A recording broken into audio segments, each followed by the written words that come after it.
July 1928, in a small lab in St Mary's Hospital, London, Scottish doctor and medical researcher Alexander Fleming shunts aside some petri dishes containing bacteria to make some room for another researcher wanting to use the lab. Fleming's about to go on a 3-month break to Suffolk with his family. He leaves and shuts the door. While he was gone, something extraordinary happened. No one quite knows how it came about. Maybe a window was left open and a renegade mould spore blew in, settling in the dish. We'll never know, but somehow mould entered the lab and settled on one of the petri dishes he'd left growing Staphylococci bacteria. On his return, Fleming gathered up his petri dishes for cleaning. As he picked them up, one of them caught his eye. Amidst the usual growth of bacteria, mould had developed on one side of the dish. A contaminant in a petri dish wasn't odd. What was strange was that where the bacteria had come into contact with the mould, there was a translucent white fluid. Fleming knew this meant only one thing: the bacterium was dead. He hurriedly placed the dish under a microscope for a closer look.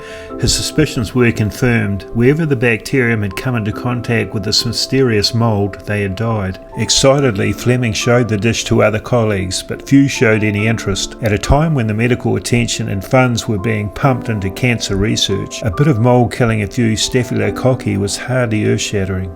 Fleming thought otherwise. He'd seen what damage this bacteria could do to the human body at its worst. During the First World War, he'd worked in a research lab hurriedly set up to help with the vaccines. The biggest problem at medical posts on the Western Front was not the vaccines, but death by hospital sickness. Having been surrounded by soldiers suffering and dying from infected wounds and yet unable to help, Fleming was consumed in finding something to kill the deadly microbes. Until a much-needed cleanliness shake-up by English surgeon Joseph Lister, hospital sickness claimed many lives, where surgeons had been operating with unwashed hands and dirty instruments. Lister introduced carbolic acid to swab wounds, instruments sterilised and operating theatres cleaned. Hands were washed thoroughly in diluted acid, smocks to be worn by medical staff. By the end of the First World War, the effects of bacterial infection from unclean procedures and conditions were all but eliminated. However, modern warfare and explosives tipped the scales. Germs returned en masse. In the filth of trench warfare, wounds were infected with multiple contaminants. While hospital antiseptics kept instruments clean, they were powerless to tackle bacteria once it entered the body. Hospital sickness returned with a vengeance. Fleming and his team embarked on a frantic search for some substance that might be injected into the bloodstream to help the body fight infection. Despite 4 years of searching, their efforts were fruitless. Now 10 years later, as he gazed into the petri dish containing the dead bacteria, Fleming wondered, could this be the substance that had eluded them? He tested other moulds on the bacteria for similar effect, but there was none. This one was special. Calling it penicillin, he started harvesting juice containing it from the penicillin mould. Despite his determined efforts and success treating an eye infection in his lab assistant, the medical fraternity were not excited about Fleming's results. In a further bid to state his case, the middle-aged Fleming bravely presented his findings to the prestigious Medical Research Club in London. A medical heavyweight gathering heard presentations from all the latest developments. If they liked what they heard, presenters were bombarded with questions. Fleming finished his presentation and waited, but there was nothing but silence in the room. His peers were not interested. Disheartened, the shy and modest researcher returned to his lab. He knew that part of the problem with penicillin was whenever he managed to harvest some juice from his mould culture, it quickly lost its potency. He needed a far purer form of penicillin if it was to be injected into the human body, way beyond his capabilities. Unable to take it further, he put it aside. As history would show, purification would not be an easy task, even for the best biochemist. It was another 10 years before a man with a similar background but very different temperament and resources would be the trigger for converting the penicillin discovery into an innovation.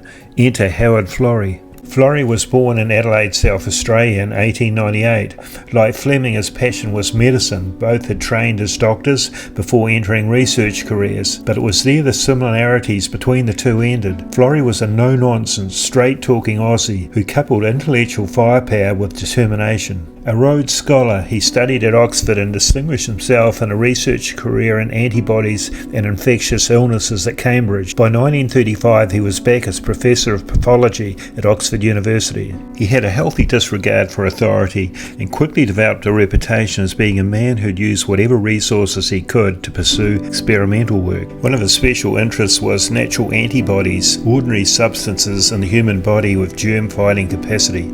To further his work, he reeled in a brilliant 29-year-old Jewish biochemist, Ernest Chain, and together they realised to make headway, they need to get up to speed with all previous studies. With help from staff at Oxford Library, Chain assembled over 200 research articles and set down to study them, but much of what he read offered little of interest. Nearing the end of his quest, he picked up a paper by London bacteriologist Alexander Fleming, reading the words, "A certain type of penicillin produces in culture a powerful antibacterial substance." Chain was transfixed. This slight reference seemed to offer the type of clue the team was looking for. Immediately he realised he must get hold of some of Fleming's mould and test it for himself, and at that moment he recalled having seen a lab assistant carrying a dish of blue-green mould along the corridor. He tracked her down and discovered it was indeed some of Fleming's original mould being stored for another researcher. Florey and Chain now had a target in their sights, but Florey's immediate problem was resources.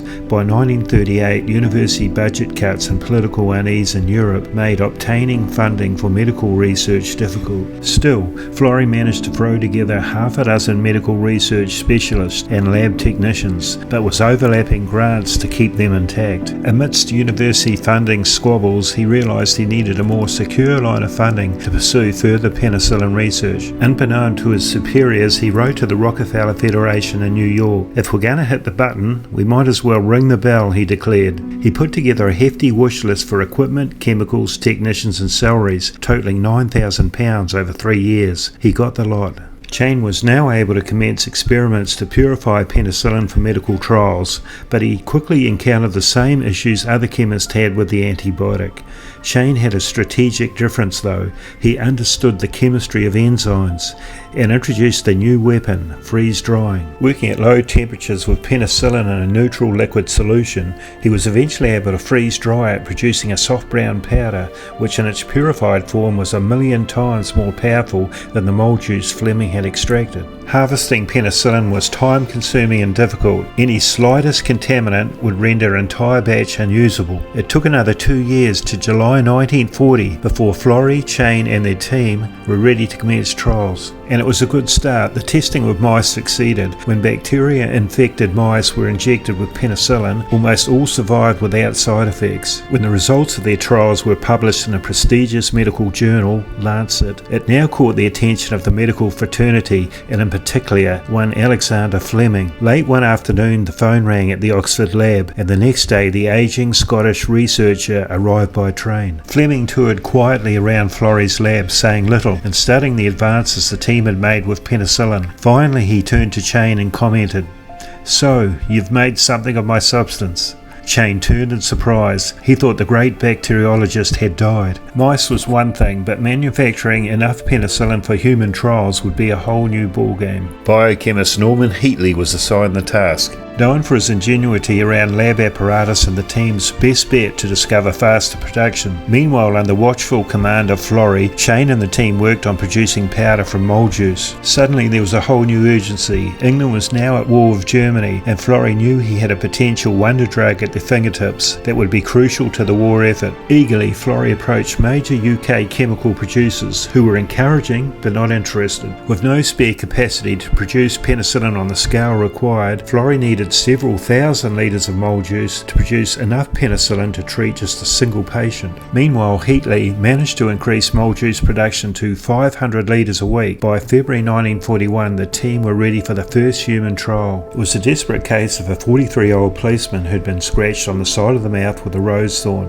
The wound had turned septic, abscesses burst out on his scalp, bacteria attacked his eyes. Powerless to halt infection, surgeons removed an eye, and 4 months after being admitted, infection attacked his lungs and bones. Fever ravaged the man who was close to death, all from a simple scratch. Summoning all available resources, Florey's team went to work injecting penicillin intravenously. Within 24 hours the patient showed signs of recovery, and after 4 days his head wounds disappeared and he was recovering. But when they ran out of penicillin, infection returned and he died 10 days later. Florey vowed not to treat anyone else until they had enough supply of the drug to see the treatment through. 10 successful test cases later they proved penicillin worked, but now they needed to increase production. With wartime rationing, Britain would not be the place. In desperation, Florey and Heatley departed on a secret mission to the US. Contacting a colleague at the Department of Agriculture, Florey was directed to a research lab in Illinois. Freely sharing information and with the help of 25 scientists, Heatley found a way of producing mould 25 times faster than the Oxford team. Meantime, Florey toured around US industrialists seeking support for manufacture. By the time he was leaving to return to the UK, the US government declared it would support all US production of penicillin. 21 US manufacturers signed agreements to pool resources and knowledge to enable the rapid production and mass use of the drug. Using Fleming's political contacts, Florey secured government backing in the UK, and by 1943 UK was producing 300 mega units of penicillin monthly, and a year later 3,000, while in the US they were producing 40 times that amount. US researchers enlisted the help of the US Army to search for higher producing mould strains. Soon moulds from all over the world were being flown to Illinois for testing. The Illinois lab had one of its workers purchasing whatever mould she could find in local veggie markets. She became affectionately known as Mouldy Mary. One day in 1943, Mary struck gold with a mouldy melon in a local market, exactly the same type that Fleming's mould, but found to produce 300% more penicillin. Improved mould strains, harvesting and increased production made penicillin more affordable and widespread. Allied forces now had enough supplies of the drug to support 1 million troops through the D-Day landings. Previously, in the First World War, gangrene would have taken 15% of all casualties. Penicillin stopped this in its tracks. Open fractures now showed a 94% recovery rate, and burns to 1/5 of the body or less, 100% recovery. 1946, and the development of penicillin continued on after the Second World War. 10 years on from Florey and Chain's small team's first efforts, there were now 1,000 scientists in 39 labs worldwide trying to produce penicillin synthetically. By 57, 30 years on from Fleming's discovery, a lone chemist, John Sheehan, working with a small group in Massachusetts, made a breakthrough. Not yet in the synthetic, but new forms of penicillin that could be used for people allergic or resistant to the biological form. Eventually, Florey and Chain's muddy brown powder was replaced by a yellowy substance, and then a clear crystalline form, pure penicillin. Ironically, the original life-saving brown powder produced by Florey's team contained only 2% penicillin. After all those years, Fleming's wonder drug could not have found a better launch pad than Florey and Chain. Florey's role in the story was crucial. Using masterful leadership, drive and collaborative skills, he overcame all obstacles and resistance to push penicillin's growth for the benefit of all. For their efforts, Alexander Fleming, Ernest Chain and Howard Florey were jointly awarded the 1945 Nobel Prize in Medicine for their discovery of penicillin. Thanks for listening. I hope you enjoyed.